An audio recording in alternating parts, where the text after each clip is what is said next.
having a general healing prayer.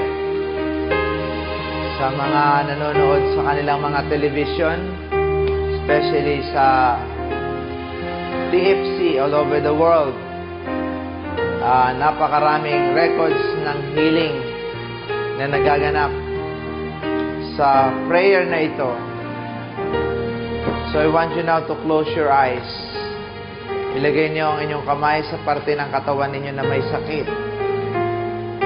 At ang Panginoon mismo ang lalapit sa inyo sa sandaling ito, pamamagitan ng inyong pananampalataya. Merciful and loving God, you call these people by name. Napakarami po ng may sakit. Nanonood sa kanilang television, bedridden, may cancer, nagki-chemotherapy, hindi makalakad, masakit ang katawan. Lord, touch and heal every single person from head to toe. Mula ulo hanggang paa, hipuin mo po ang kanilang ulo, yung mga may headache, may migraine, may tumor, ang kanilang mata, may glaucoma, may cataract. Marami po, Panginoon, hindi makarinig, may tinnitus, may vertigo. Lord, right now, heal and touch them isa-isa.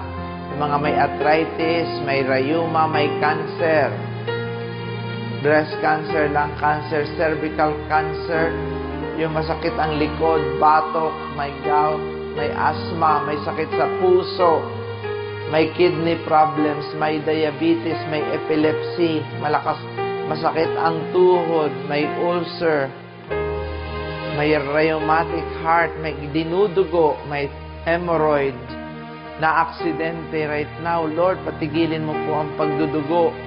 Patigilin mo po ang matinding sakit na nararamdaman nila.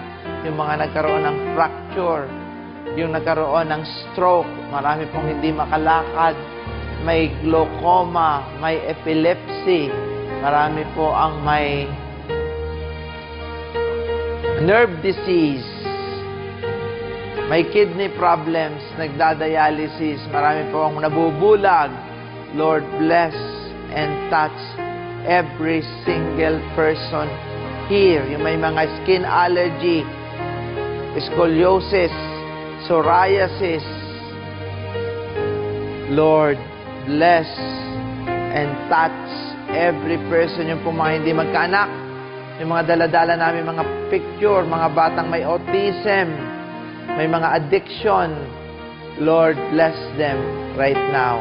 One by one, isa-isa mo pong hawakan at pagalingin ang lahat as we ask the intercession of the Blessed Virgin Mary as we pray. Hail Mary, full of grace, the Lord is with you. Blessed are you among women, and blessed is the fruit of thy womb, Jesus.